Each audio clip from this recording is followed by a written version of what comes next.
Was that your phone? Oh. Do you mind? Sorry. No, I leave it on loud. Thank you. Please don't. It's really rude.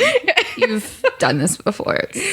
There's no pressure. Except for all the pressure. So I'm so glad I asked you. This is great. This is a perfect fit. All right.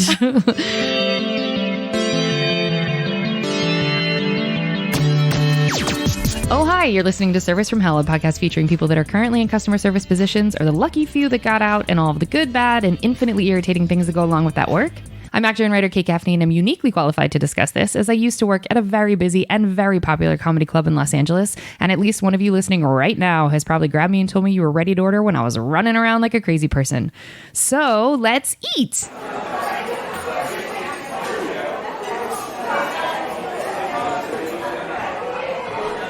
I'd like to welcome our guest, writer and producer Alessandra Quest. I didn't say that right. Alessandra Quest. Alessandra.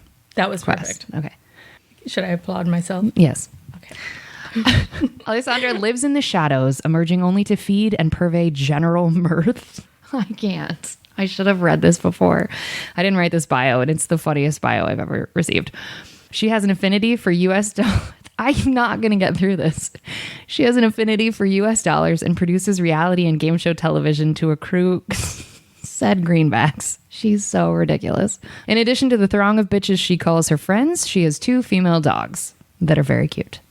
I better know Alessandra from writing on a show together during the pandemic and only knowing one another through Zoom prior to right now. Kind of a lie. I met her one other time, but this really is the only time that counts. She keeps saying how pretty in person I am, and she's so correct. Like, thank you. I really am so pretty.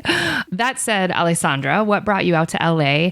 How much fun was it writing the challenges during Love Island? What is your favorite type of dancing? Because I think you used to be a dancer. Tell us. So it was like a bad husband brought my mom's like great grandmother to LA. Like, so it was like somewhere on the East Coast, like probably like, I don't know, the Midwest.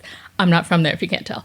But like, so I don't know what state it was, but like, I just know that she was like super blonde and she was on a train and she was like pregnant and fleeing her husband. And she's there with her mom and like, they're like on the train, like pulling out of the station. And the story is that her mother was like, oh no, she's blonde, and like shoved her head down. Wait, what is this for? This was like what brought my family to LA. Are you joking? No. This is really true. I didn't move to LA. I'm from Southern California. Oh my God. Yeah. So they were like fleeing a bad husband, like when she was pregnant. So it was like, wait, this is how many generations back? This is like 6, I think. Holy shit. Yeah.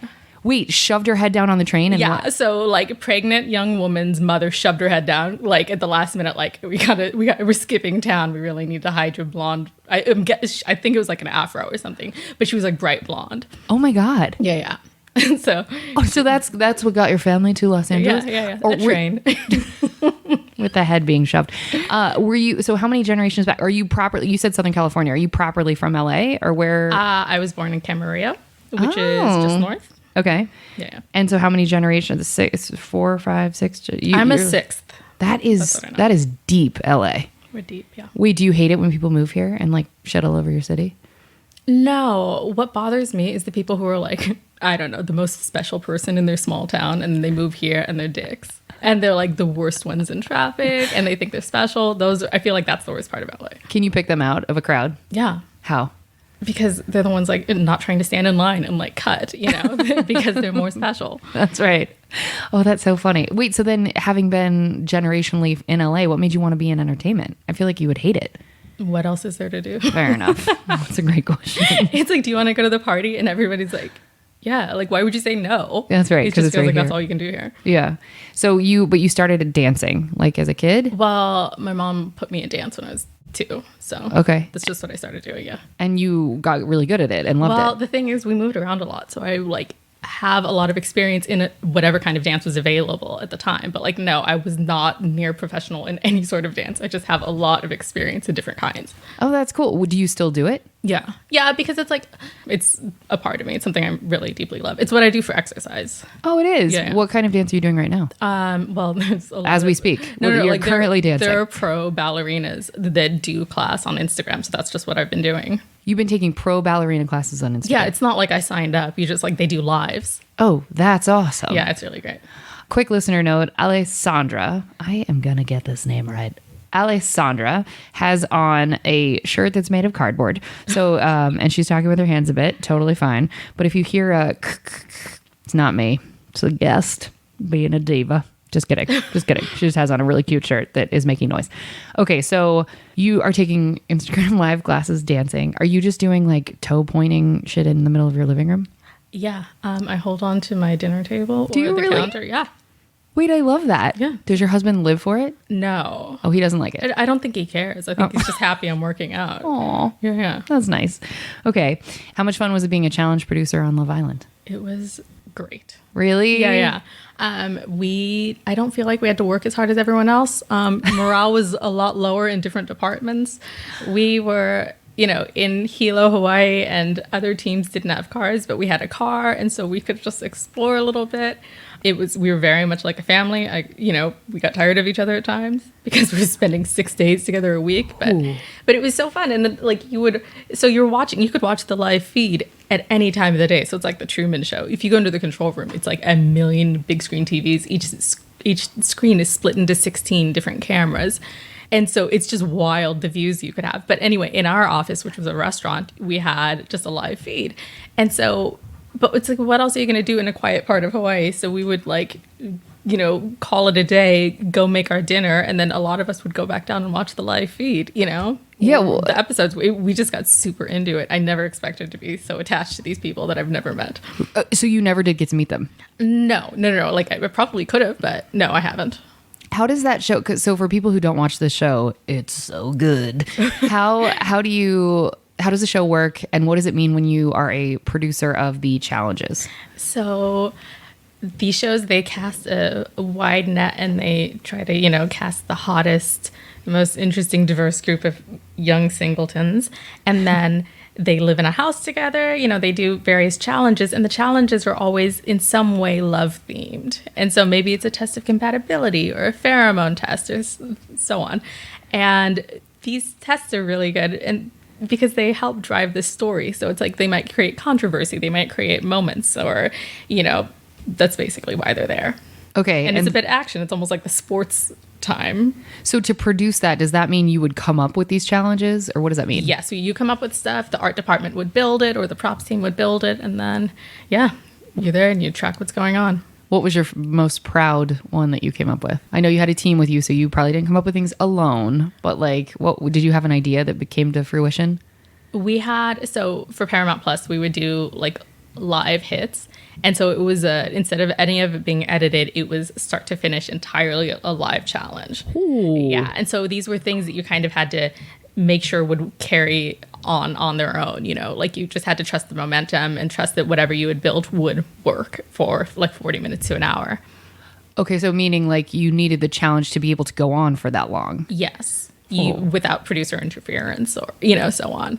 Oh my God. And so we had one, and it was a truth or dare challenge, and I just came up with the dumbest dare, and it was just like kiss like no one's watching. Well, millions of people are watching, But we had this couple, and they were great, and the camera loved them, America loved them, and at one point, so they read the dare. It was a scavenger hunt with dares, and so they find the dare in this quiet room, and then it's kiss like no one is watching, and the guy goes, well, I don't even care who's watching, come here, and he like picks her up, and it's like the most passionate moment, and then he lays her down on the sofa, and there's an overhead camera, and I'm in the control room at the time, so I hear the director going, like, calling out the cameras, and it's very exciting, and so suddenly you're seeing the overhead shot of this couple, and it looks like it's so cinematic, and then he's like, roll credits, and then so it was like my moment was the out, and I was very proud of myself. Oh, I would have been too. Oh, that's so great. And that was Kiss Like No One's Watching was just one of the ones you came up with. Yeah. What's one you came up with that didn't work? Was there one that didn't work? Well, there was one that still ended up playing. So we had this thing where we were always trying to get people to do things with their feet. Like eat fruit out of someone and put whipped cream on someone's Oh, that's making me so sick in my stomach. Okay. There was one where I had come up with the idea of like putting a cherry in between each of your toes and making someone eat them. Oh my God, I'm going to be sick. And the way we wrote it, I guess we'd gotten the note because the Islanders, we call them the Islanders, they were sick of doing feet things. Can you blame them?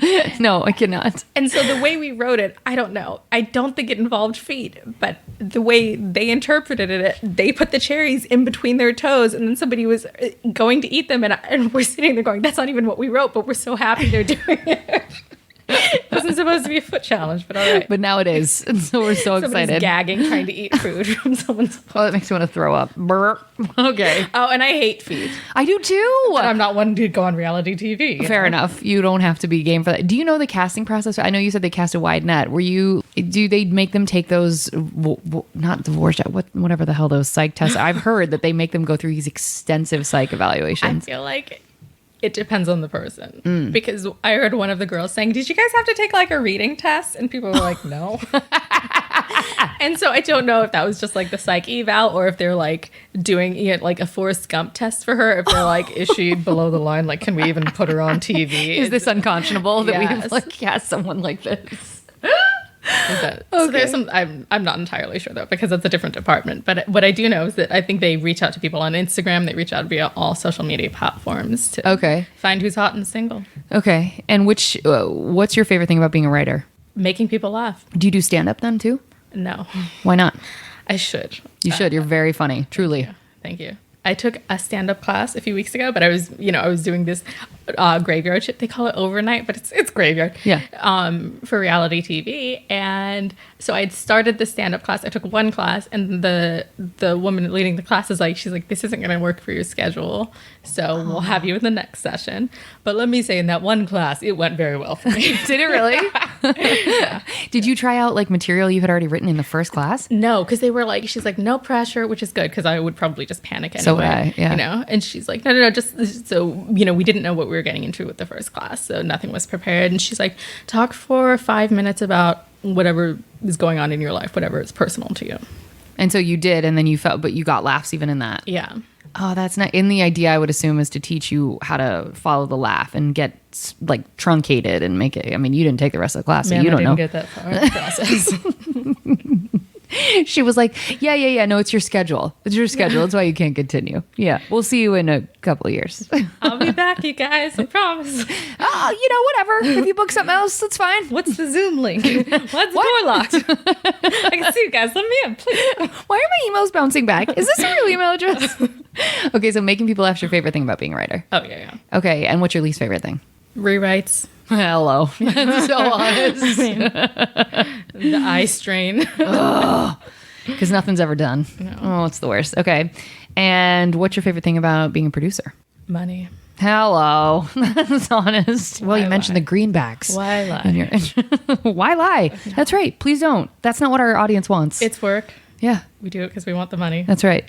I mean, it's a fun job. It Yeah. very much is. And, like producing is sometimes writing, but if it's non-union, then you're called a producer. That's right. But yeah. Which is interesting. Separate issue. And what's your dream job? Probably something in sketch, just producing or some sort of variety, something that kind of mixes up a format, not a sitcom, not necessarily entirely sketch, but just I like brightening people's days. The gentleman upstairs has decided to walk repeatedly. I think he's doing a workout of some kind. I'm so sorry. You were about to say you have a strange sense of humor. Hold on. No, it's fine. My upstairs neighbors just moved out, and it's amazing because it's Glorious. been a year of disastrous. Like, we've called the cops on them multiple times. Wait, why? They would have, like, full-on brawls. Oh, no. One person was beating up the other one. No. More than once. Were they a couple? Uh-huh. Are you done, sir? Fantastic. Okay, going back. You said, so you have a weird sense of humor? That's correct. Okay, where were we going with that thought process? This is why you don't interrupt your guests. No. I know where I'm going. Okay, great. Is it safe to... Hold on. He's, like, doing sit and be fit. What? He's, like, removing his toilet and redoing the floorboards. Like, all right now. Sir. Maybe he's an escort and, he's just starting his day. Oh, like he just got up? Mm-hmm. Maybe that's why he was quiet all morning. This is West Hollywood. Hello. Yeah. How many steps does it take to go to the refrigerator and sit down? Okay, I think our escort is finished escorting. Please go back to what you were saying. So I have a strange sense of humor, and it's really fun. It's really rewarding when you find something that, speaks to your heart. And so I like being the one that's able to, bring these things to life and, scratch that itch that, maybe isn't being scratched in terms of something like dark content or Sure. absurd stuff. Do you have, so you want to, your goal would be some sort of sketch variety show. Would you ever make your own? Yeah. Oh, you would? Yeah. But it's gotten to the point where like I used to like make my own things, and I don't like not paying people at this point in life. So it's like now I'm just writing rather than trying to, but you know, like I've made a couple things and they helped me get work, you know? So. Oh, like your own independent stuff? Yeah. Oh, so people saw a video you made or something and then that's great. Yeah. So, I mean, but it's always like something I find that I have to really care about whatever the thing is. So Ancestry.com or Ancestry.Canada had this really poor taste ad that was like romanticizing slavery. Ooh. Yeah. And so I made a full on parody because I was like, this is, you know, why people might have a black or a white ancestor that they didn't know about. You know, it's because of slavery. It's not because like two people of different skin tones ran off together. Okay. So you made a parody of that, and did that go viral or something? No, it didn't. No. You think I know how to promote anything? No, but it was like, I would submit, like I made a couple fake commercials, and so I would submit that with stuff I had written. Oh, so that's how I got lovely. my first writing job. That's awesome. So in addition to the packet, you were sending a link to that, and you're like, I also wrote this. Yeah, I made this, yeah. That's real smart. Thanks. I don't know other people who do that. Well done. Okay, well, we hope you enjoyed your apps, folks. We're going to move on to the entrees after a quick break.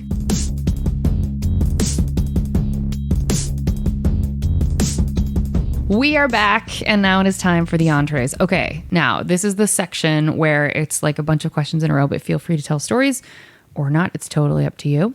But some of this involves counting, and I will keep the tally, so you don't have to worry about that. But what was your first job ever where the government was taking taxes out? Because some people have said, oh, I had a paper route, or I babysat or whatever. That can be true.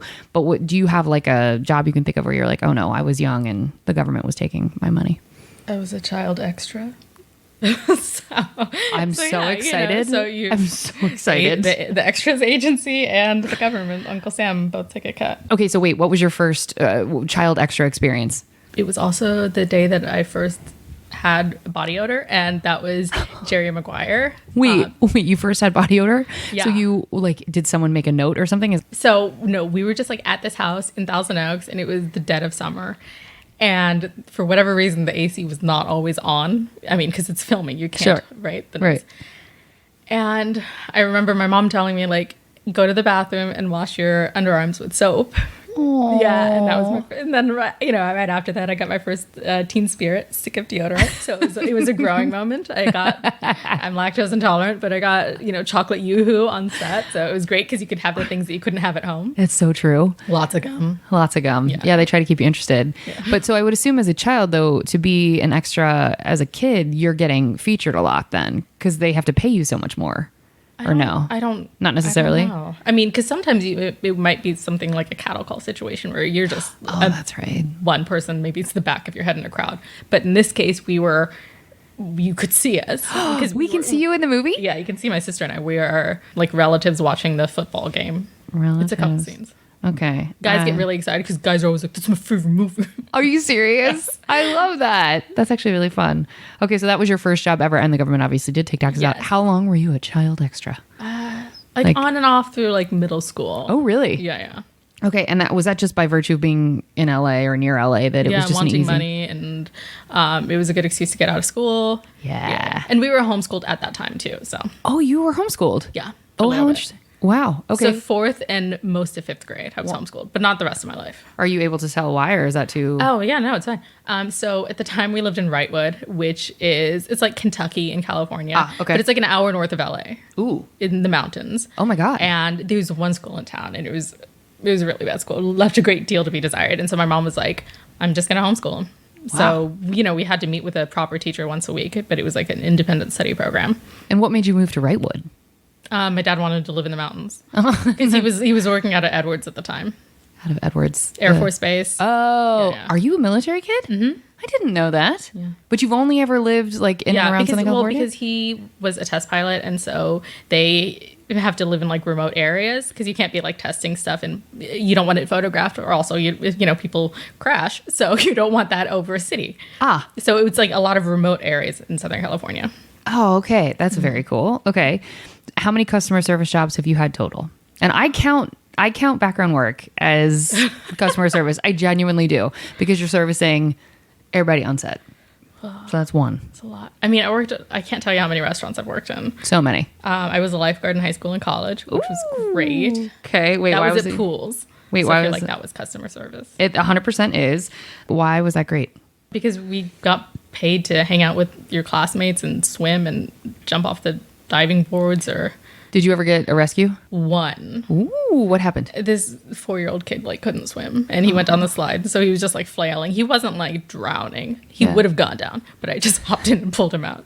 And that was it. Yeah. So no CPR, no like No, super. no, but there was like a proper rescue of this kid that was like doing breathing techniques, but it was like my day off that time. So I heard about it, but no, I was very glad I wasn't part of that. Wait, what's a kid doing breathing techniques in the water look You know like? how like people are like, I'm going to free dive. So I'm like going to do these crazy Oh Lord. and just sit at the Yeah. bottom of the pool. Well, he wasn't free diving. He was just like a child. Sitting at the bottom of the pool. Yeah. And anyway, so sure enough, he went unconscious at some point. And so it was like a proper rescue. Like Oh they my God. airlifted the kid. He survived. Oh my God. But yeah, Oh, you weren't a part of that though. So it doesn't so count. glad. Okay, great. Can you imagine? Oh, wait, so tons of restaurants. Can you give me a ballpark?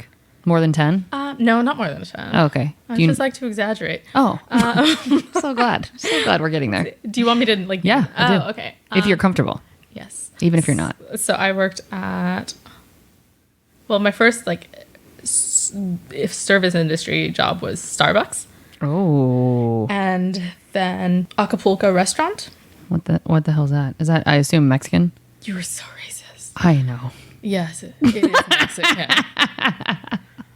Okay, keep going. Oliver Cafe in Beverly Hills. This place called Obica in the Century City Mall. It's an Italian place. No Oh. longer there. Oh, I worked at a dive bar in the hood for like 2 weeks maybe. Oh, it was so rough. I was not tough enough for that crowd. Wait, why only 2 weeks? Because it was just so scary. Well, this is also my best quitting story. Okay, well, don't tell me yet then. Okay, we'll come Okay, so we're gonna come back, but you don't know that you don't want to say the name of it. You just, Oh, it's called The Cork. Oh, It's on Adams, West Adams. I know exactly where that is. Oh, I definitely have a lot of questions. We're gonna go back to that. Okay, so we have child extra, lifeguard in high school and college, which I counted as two things. Oh, I was an RA in college too. Oh God. Oh God. I like to suffer. Boy, you do. Oh, okay. Starbucks, Acapulco, Oliver Cafe, Obica, The Cork. Anything else? Oh, yeah. Osaka in Hollywood. My guess is that's Greek.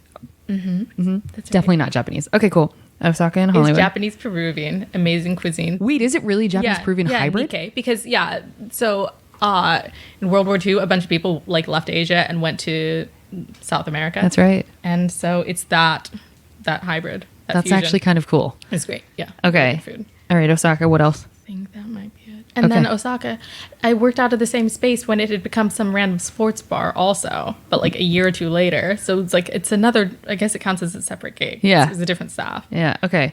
So that's 10 customer service jobs total. Can you think of anything else? Oh, I also worked at Pink Taco.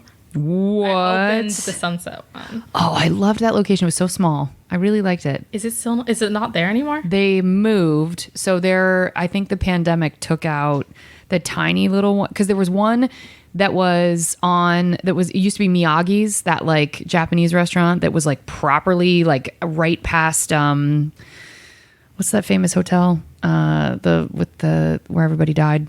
Oh my God, can't think of it.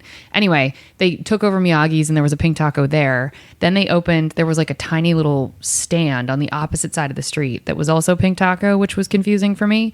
But I think the big one still exists, but I think the tiny stand is gone. If I'm thinking of the right names. Maybe Are I'm you not. thinking Pinches Tacos?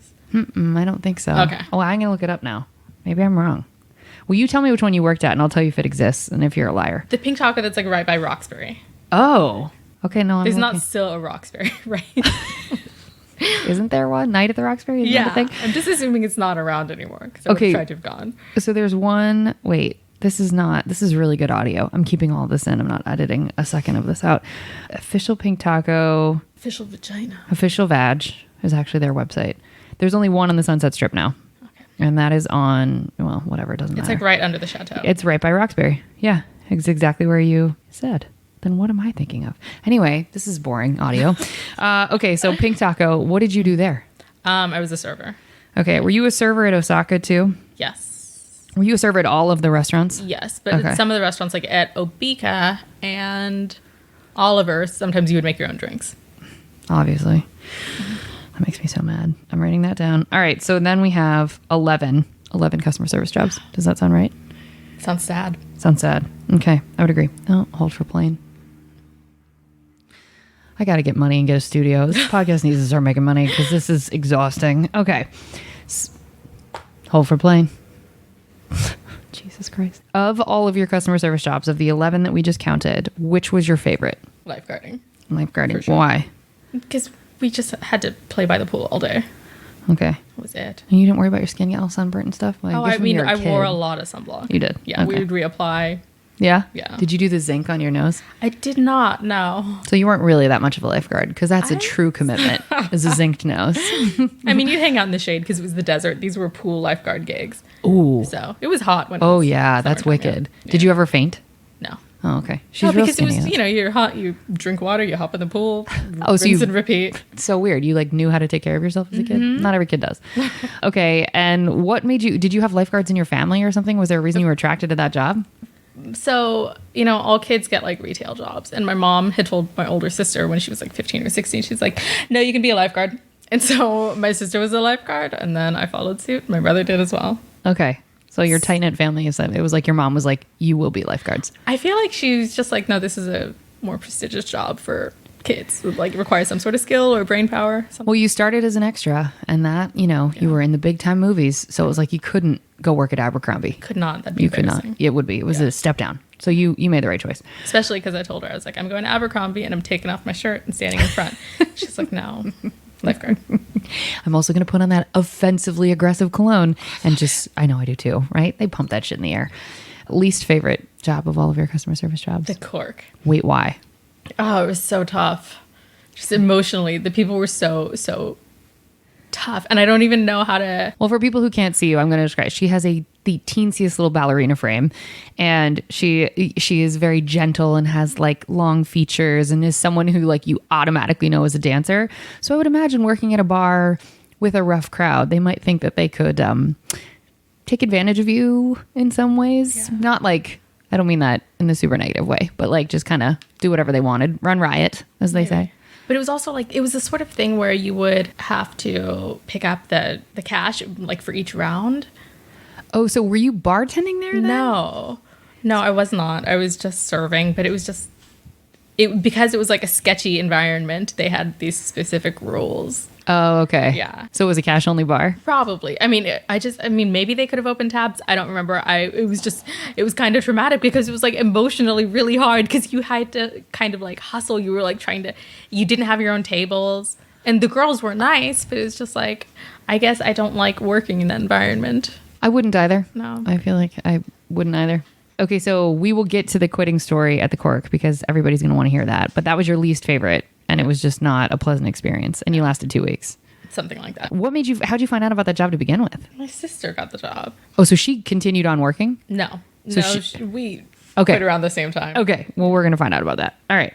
What's the weirdest thing you've been asked to do whilst on the clock? I feel like nothing too bizarre, but I remember like I worked at Starbucks probably 10 years ago, and I still remember this one woman's drink order because she was such a character. Please tell us. It was like a grande raspberry mocha, but she had like extra pumps of raspberry and extra pumps of mocha and then 3 Splenda. And what I remember about it is, a grande cup is Only so big. several inches tall. Yeah. By the time you'd put the syrup and the Splenda in, it was an inch of liquid in the cup. An inch? Before you put in the espresso and the milk. And so I just remember being like, oh, your insides. But she was like a chain smoker and she had that voice. And I was just like, you're here for a good time, not a long time. Yeah. That's got to be her life. Yeah. How would she come in every day? I don't think so. Did you ever, because you said it was a little while ago, did you have those orders that like people now are viral of like having like 67 modifications on a drink or make your own kind of thing? Did you ever see those drinks? I mean, hers was pretty specific, but That was pretty specific. But she was so nice, you're happy to do it. You're like, you're going to die soon anyway. But no, I didn't see any of those. Like, no, not like the crazy that long viral, one. where it's like it's like the CVS receipt Yes. of Starbucks orders. No. The sticker doesn't fit on the cup. No, yeah. no. Okay. And plus, like, I was so bad at making drinks that I feel like they tried to keep me away from that area. Wait, were you really bad at Yeah, it? my family calls me Butterfingers because I just drop stuff a lot. Wait, really? Yeah. So I always have like a screen protector and a drop proof case on my phone, OtterBox, 'cause like I just drop everything. How all the time. interesting. What? Why do you think There's that? probably some neurological problem. Don't worry about it. Brain cancer. It's fine. Yeah, it's fine. I'll walk it off.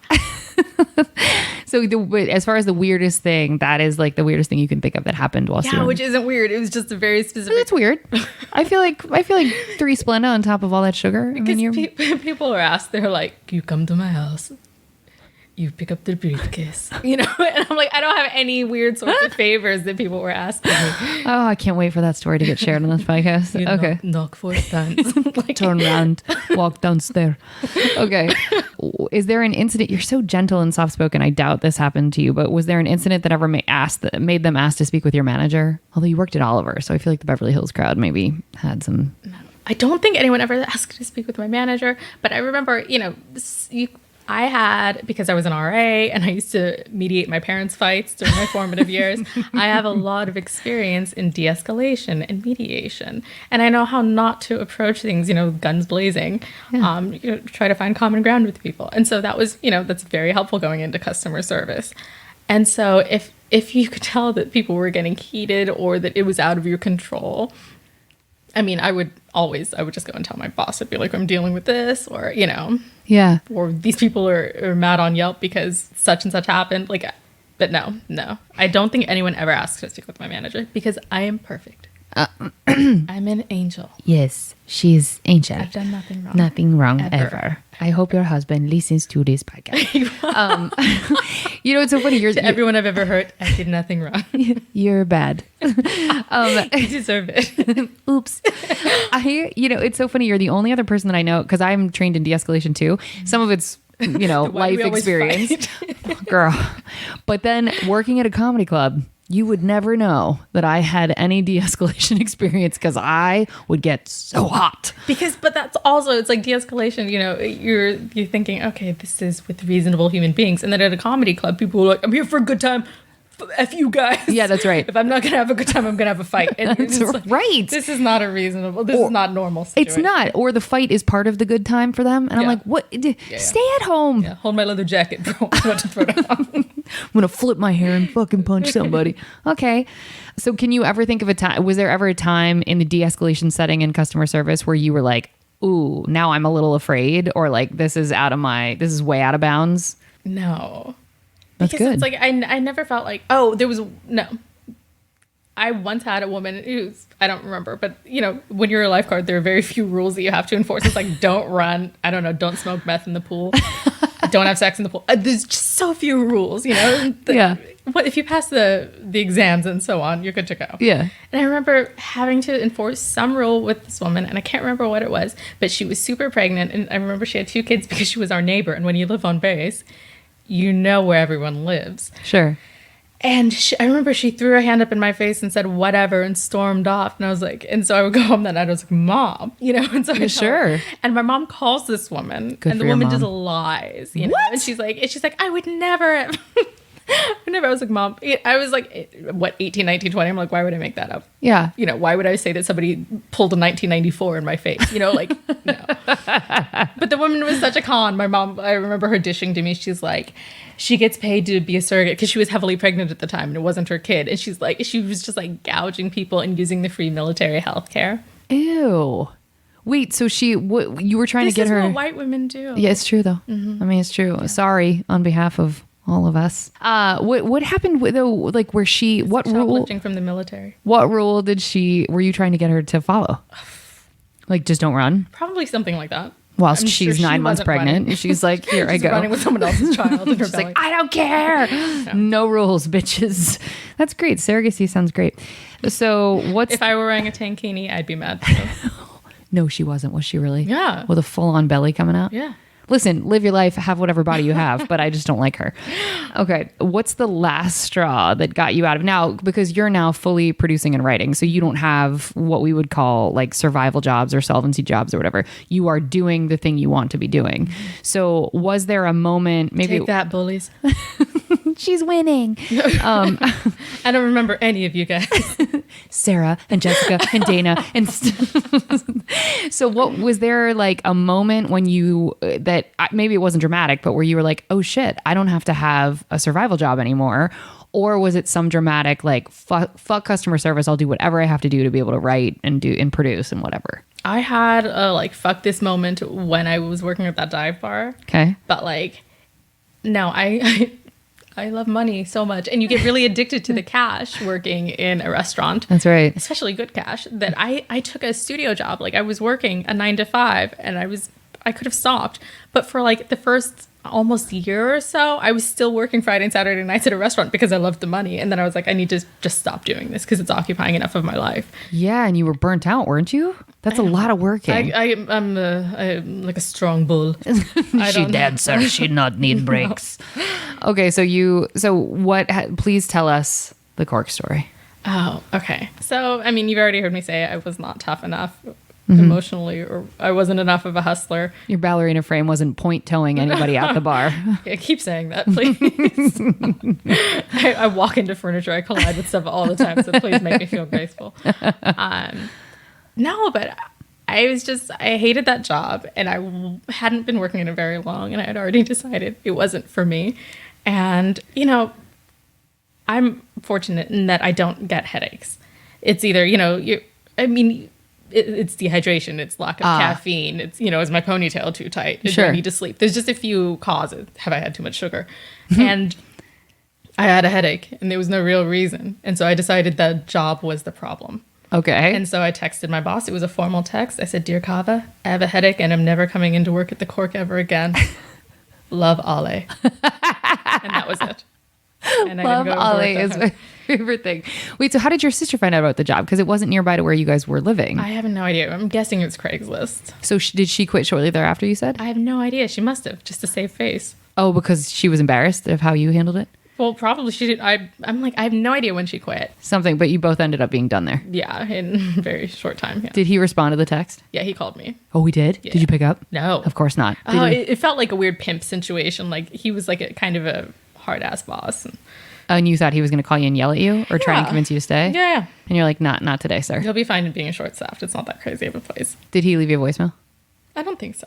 See, that's always a tell for me. It's like, oh, you really did call to be a bully. Yeah. Gross. Okay. I left out some jobs, I realized. Okay, tell me.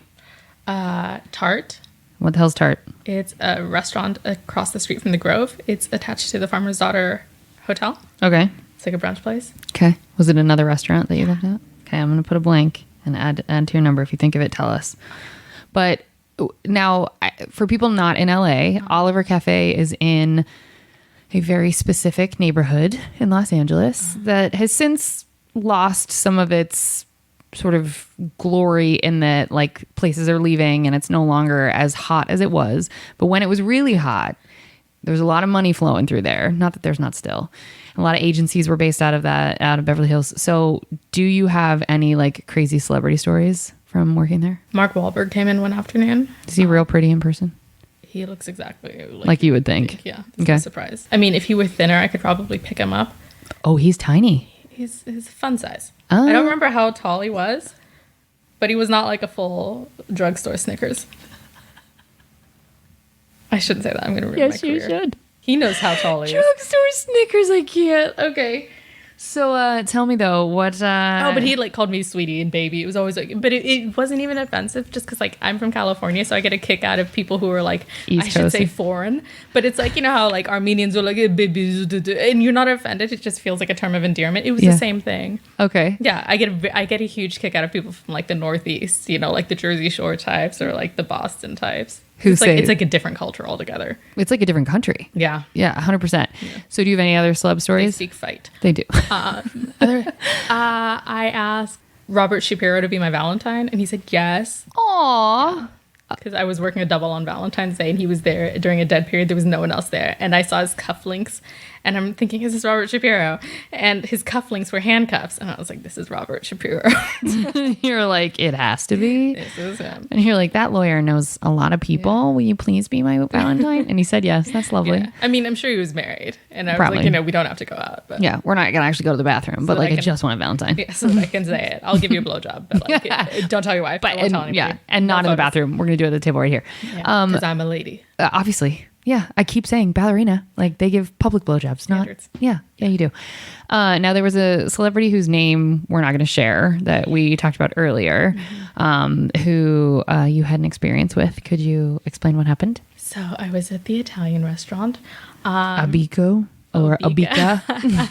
Okay, Who are you? Get out. it's so different. It was so fun though because it was like that place was real Italian. It's not like Olive Garden where it's like Italian American. It was like everyone there was Italian. Okay, And so they would argue about food. It's like, no, we're not going course. to put chicken on your pizza. They would call you a goat or something, and they meant it. They didn't mean you're the greatest of all time. They meant you're a You're an goat. actual goat. Yeah, get out. But yeah, so I was serving this woman whose husband is a well-known director, and she had asked for a pasta that we didn't have, and so I was like, well, this is the closest thing, and so She ate pasta though, for real. no, he wanted the pasta. Okay, I was gonna say because her frame is real tiny. Okay. No. And so, but she was mad when the pasta came, even though I told her this is what we were going to make you. It wasn't the right. It's like if she said what she wanted and then it didn't appear. Arrive. Right. Mhm. I'm wrong. And then they ordered a meat and cheese board, and I remember there was an olive on it, and I remember her flicking the olive off. Of course, I have to act it out because Of it course, was just, because it's so ridiculous. I'm like, okay, you're 10. I like this. Yeah. You're an adult. You have children. Your child is crying at the table, 'Cause- even though it's not a toddler. Like the kid was in elementary school. And was the kid embarrassed? Is that why? No. Just tears. Just it's tears. just later on in the meal. Oh, that's too bad. So she flicked the olive. Did they tip you? Yes. Oh, that's good. Was it a good tip? I don't think so. It was just like moderate. Yeah. That- I mean, like a lot of people, if you pretend you don't know who they are, a lot of them are just 18%. Or maybe it's their 20 Isn't that funny? before tax. Because they're like, cool, this person will never be on a podcast talking about our shitty tipping. People be talking. People on this podcast have said some names, and we do remember. And have you ever told a customer to fuck off? I think most of them, but in my heart. Ah, okay. Have you ever done it in your gracious LA way of like, oh, it's okay. We don't have that right now. Like anything like that? No. Oh, you're too nice. I haven't been to the South enough. Because in the South, you learn how to Bless your properly heart. insult someone. Mhm, that's right. You do. And make them feel real dumb. How many bodily fluids have been on your person whilst you were on the clock? I know you didn't really bartend, so maybe none. But has anyone ever like barfed on you, bled on you? I probably sneezed on myself Yeah, but your on own a day fluids. that I masturbated before work. Okay, great. That's a lot of information that we're learning. I need someone else's fluids. Everybody masturbates. Okay. Listen, I'm not here to shame you for your addictions. I don't do it, though. I don't do it. Right. You don't. Keep the it with record. God. I know. That's good. She winked. Anybody? Double blank. So nobody's How ever. else do you work in customer service? If You you- would just rage if you don't masturbate before work every or day. during work. I know Yeah. people who do it during work, and I'm like, yowza.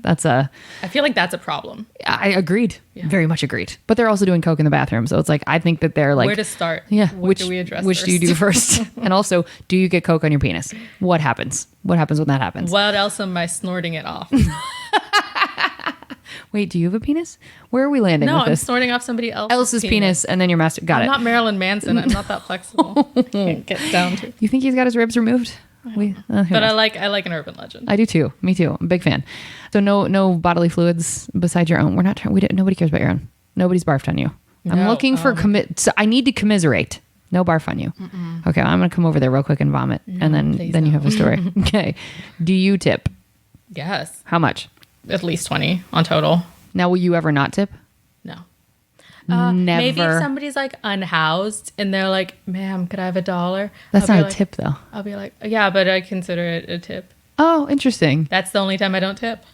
Interesting. Now, if they're unhoused, will you buy them a meal or a drink or something as opposed to giving them cash? Yes. See, I do that too. But also, I don't carry cash, so that when people ask for cash, I can't lie. I don't have it. How noble. Is it? No. Would you, but what if someone is like openly disrespectful? Like if someone comes to your table and is like, what? I don't know. What? Okay, fine. We don't have it. Like straight up pure attitude. I would be like, "Am I on a movie set?" But you would I've tip? never encountered anybody so unpleasant. No. Oh, you haven't gone to enough comedy clubs because I have treated people like that before. I know I have. I mean, but also it's like as a server, you're not there to make friends. That's true. And so I'm like, no, perfect. Like if you're at a club, why are you? No. Yeah, that's right. It's so not. if I appreciate it when people are to the point. Do you? Yeah. Do you tip Uber drivers, Lyft drivers, all Yeah. those? You do. I'm like those. That's a tough job. Oh, and it's your own personal car. Yeah. It's like people I don't think understand how awful that job would is. never. No, I've done it. It's rough. I'm very neurotic about like I don't want people in my house. I don't want. I And- mean like guests, but like we were discussing. I need a dog sitter, and I'm like I don't want anybody to stay in my house. I get it though. That's your own space. I get that. When I was doing it, the thing with my sex toys. well, and also your Coke. The thing that was hard for me was like I'm very neurotic about cleanliness. Like it's just my Yes. anxious tick. And when people would be in my car and like there was one girl got in who I was like she's gonna get sick, and I was so like my heart was like for the entire it was like a half-hour drive. driving? Yes, and my heart was gonna fall out of my body because I was like if she vomits in this car, I'll never get over it. So I just like rolled down the windows and locked the window, and her friend was like, can you put the windows up? And I was like, sure. And I just kept driving because I was like, please don't get sick in my car. You just start fake speaking Russian. Maybe they'll think I don't understand. Привет. Oh, Lord. Okay, so you will tip 100% of the time. Always, yeah. Wow. Because I'm like, I don't care if somebody's having a bad day. If it's like a server, Yeah. they're still tipping out. Wow, that's so thoughtful. Or like, even if they're not tipping out, like some places will kind of estimate somebody's take based off of like what their sales are for the day. I want to go back really quick. So when you had that studio job, when you were working as a server 2 days a week, was that when you knew, okay, like I am now stepping into the job that I actually want, so I don't have to do customer service anymore? I know you said you kept it for the cash, but was that the first job Yeah. where you were like, I'm truly done with customer service? Yeah. Have you ever had to go back in between jobs or anything? No. Would you? I have joint problems, and so I don't want to be on my feet all day. So I would Oh. rather not. Oh, okay. So, you know what's lovely is like for 65, you look so much younger. I So could whatever pass for you're, 64. you really could, and it's really working. Whatever you're Don't doing, smoke, kids. facts. But you lifeguarded, so you would think your skin would be terrible. You do genuinely have beautiful skin. You would think, but that it's that zinc oxide you're lying about that you definitely put on your nose. Use the Fenty foundation. That shit is so good. Real talk. Sponsor this podcast, Rihanna. That love shit your is stuff. we love legit, and we love you. You're very authentic. I put on makeup and doves cry. Do, Is that a good thing? do doves cry? I know Prince like makes us think that, but like, do they? I don't know. This is what it sounds like. Oh, here come the bits. Have you ever been stiffed? Oh, yeah. How many times? Once. For real? Yeah. This In is- your whole fucking career, one time? Have you seen these legs? I mean, you do. Okay, I could fine. chase someone down. She's a probably. ballerina. No, but She's like, I'm very like, pretty. I walk really fast, so they're probably like, she would catch up to us. Wait, you think? Probably. I don't know. But stiff, I don't mean like walked out on the bill. I mean Oh. like didn't tip you. Oh, yeah, I'm sure. Oh, okay. So only, but you've had somebody walk out on the bill one time. Yeah, one. Yeah. And one you never, dive dash. and you never found him. I mean, it was probably like Taco Tuesday at Acapulco, and Oh, and you just couldn't. they probably took advantage of the situation that it was so busy. Did you have to cover the tab? No. Oh, that's nice. Yeah. I'll never understand restaurants that make people do that. No, because it's like, I mean, it's par for the course. It's going to happen. Yeah, and at it's some also point. not your fault. No. Like, short of, I understand if servers are like, yeah, just sneak out the back. Who cares? Yeah. They should be held accountable. But other than that, like, no, it's not my fault. Or have you ever been fired? You have? You? Yeah. So, Wait, how? So I was in college and I needed to get my wisdom teeth removed. And so this at the time I lived at Edwards Air Force Base, and it was, I guess, after my freshman year. And I went to the local, what's it called? Endodontist? Is that what? Wow, you're better at this than orthodontist? No, that's braces. Yeah, I think it's an endodontist. Okay, you know. I what went to you're- the local extractor, teeth person. and it was like whoever was covered by my local insurance, and it's so remote that you're not gonna like shop around, right? The guy's like, okay, so yeah, he takes me through what to expect, and then he's like, and about like 1 in 20 patients will lose permanent sensation in their jaw. Oh my God, I don't remember being told that. Exactly. And I look at my mom and I'm like, and my sister had already had it done, and I feel like I would have heard that at some point. Yeah. And so I was like, no. So that means 5 out of 100 of his patients are just like walking around drooling. And That's so scary. I'm so glad my wisdom teeth are out. So we called my dad's like college friend, who was an endodontist in Atlanta. And so my dad talks to the guy, and the guy's like, what? No, just come here and I'll do it. So we flew to Atlanta, and the guy took him out. But I put in for leave with the military because I was a contractor when I was a lifeguard on base. Because it's not like you're in the military, but you're working on base, you know? Right.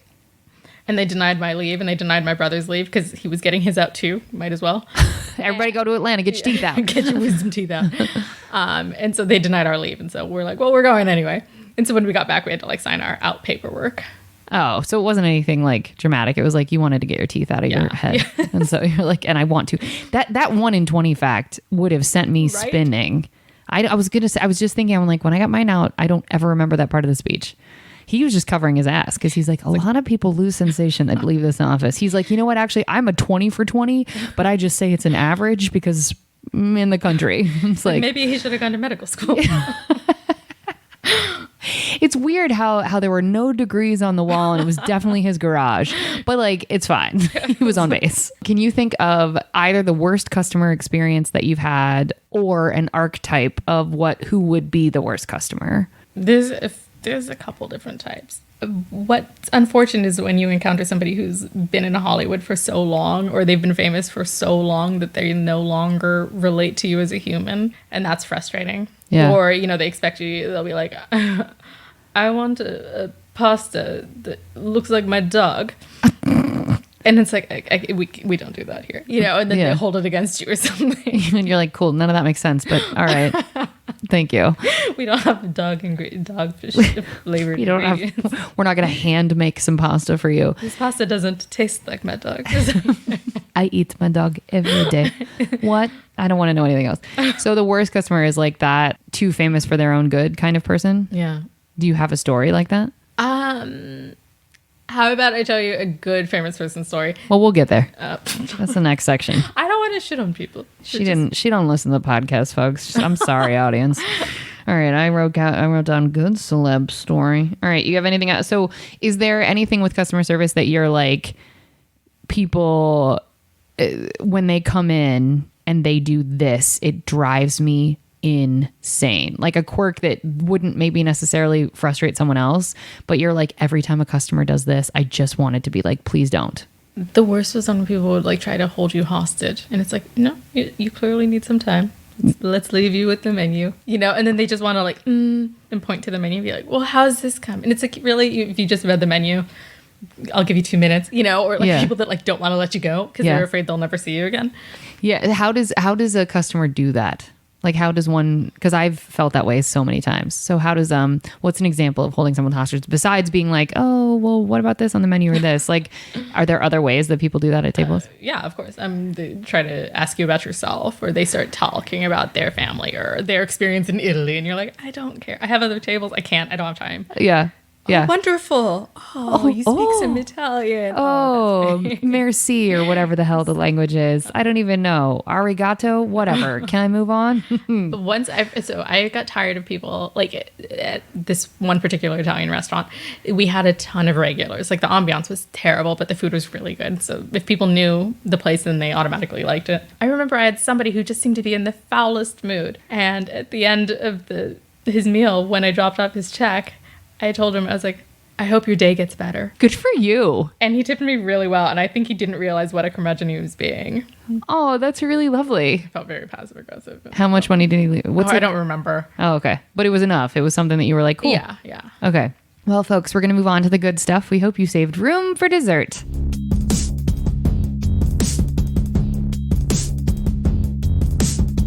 What's the nicest thing a customer has done for you whilst you were working?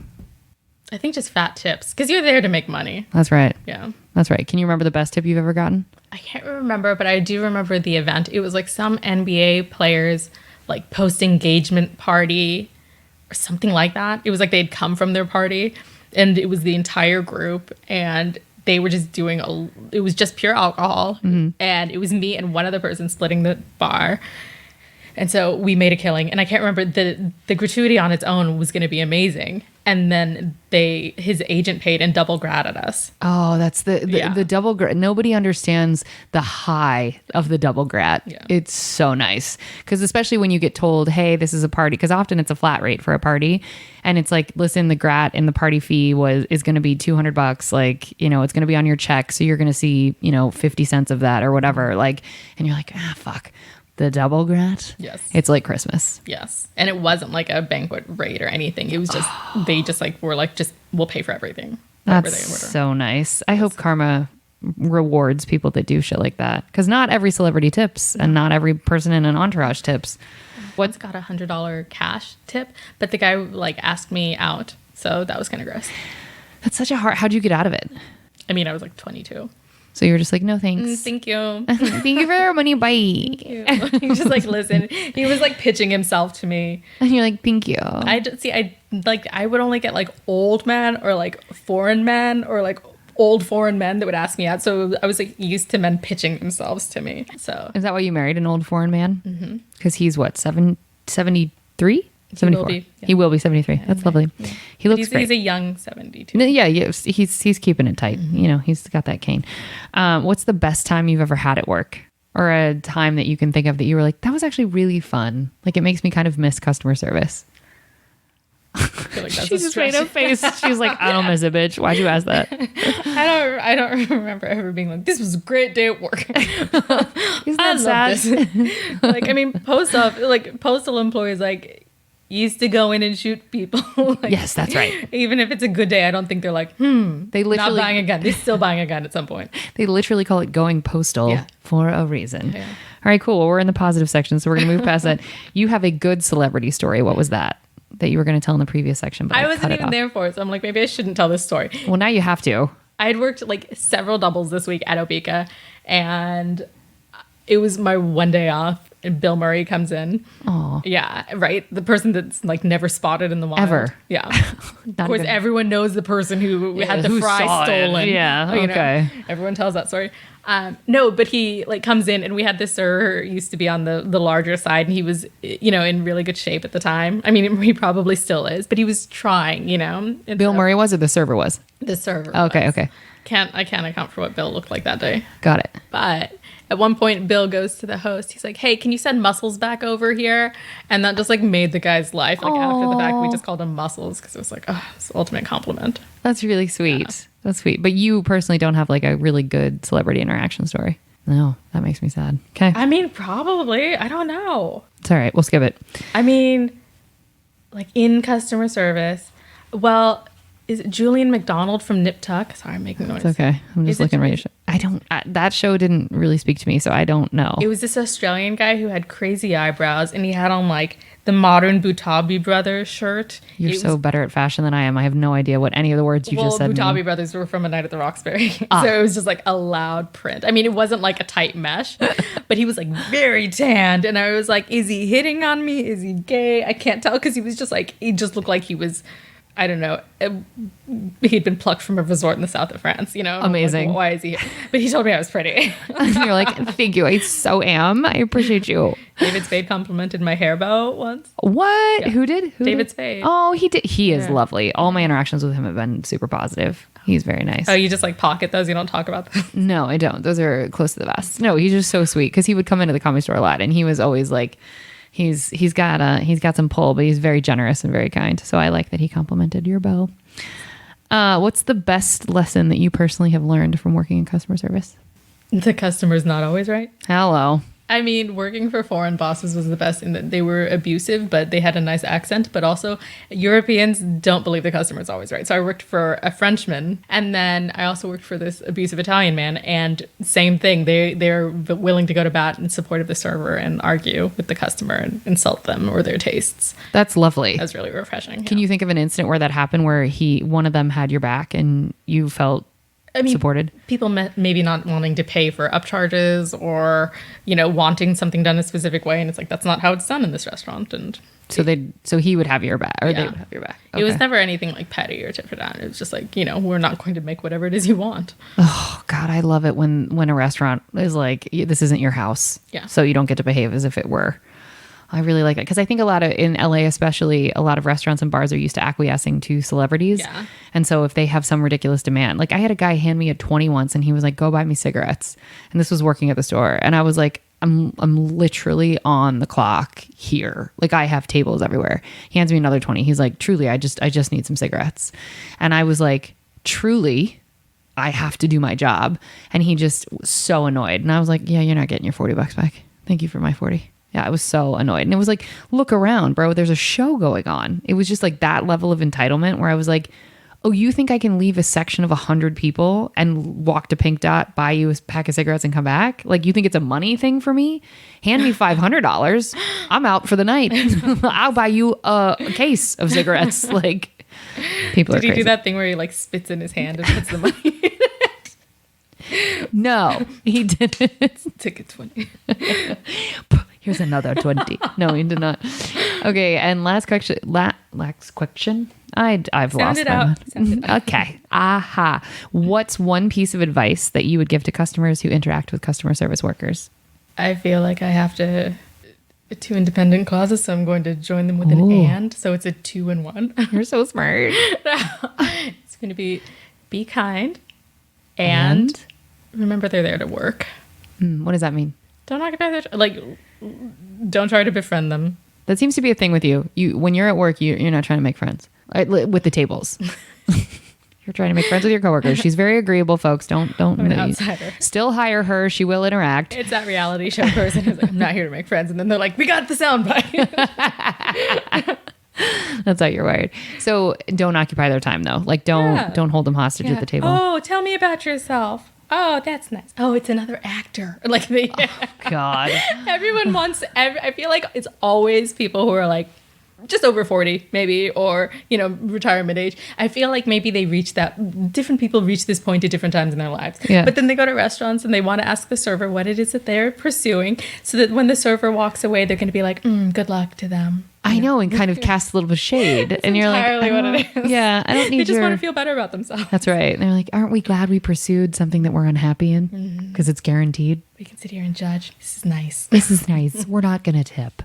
We're having a terrible time. Enjoy your tacos, guys. Well, is there anything else that you wish people knew when in customer service experiences, or anything else, any stories you didn't share that you're like, I should have shared that? Yes. Because a girl is nice, it doesn't mean she's interested in you.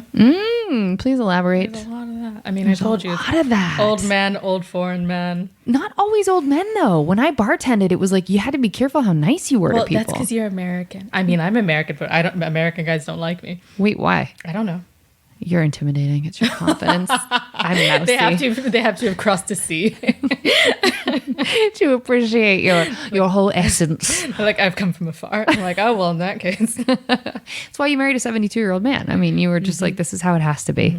I appreciate that. He stepped off that barge, and I was like, "Tits." Yes. You met him at Ellis Island, and you were like, you're my dude. Yeah.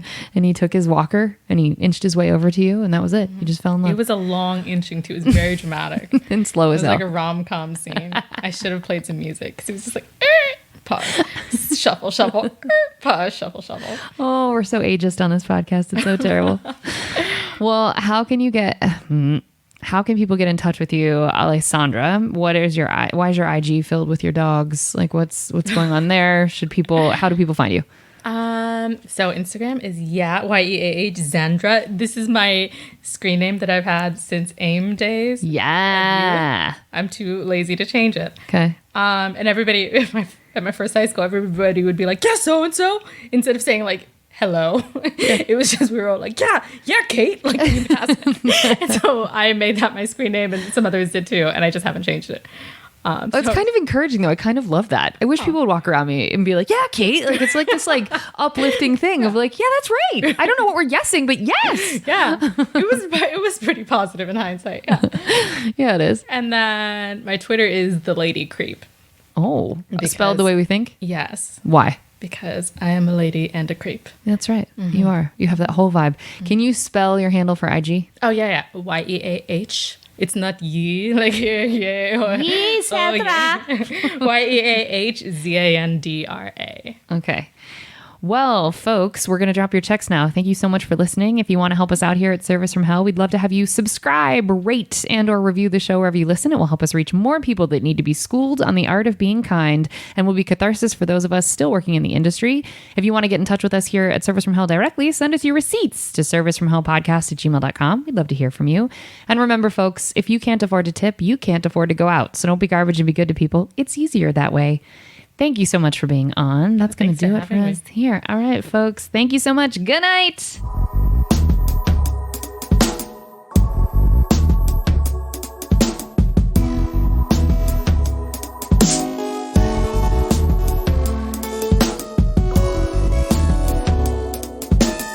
Alessandra. That was really good. Thank you. Nailed it. Names is such a thing for me. Like, I want to make sure, because I feel like in this country, we're just like, what's the whitest way to say it? And that upsets me. Anyway. Oh, yeah. We joked that you were Kate. Yeah. Okay. Which is a good name. But it's not my fucking name. And Quest. Just Quest, right? Yeah. Okay, great.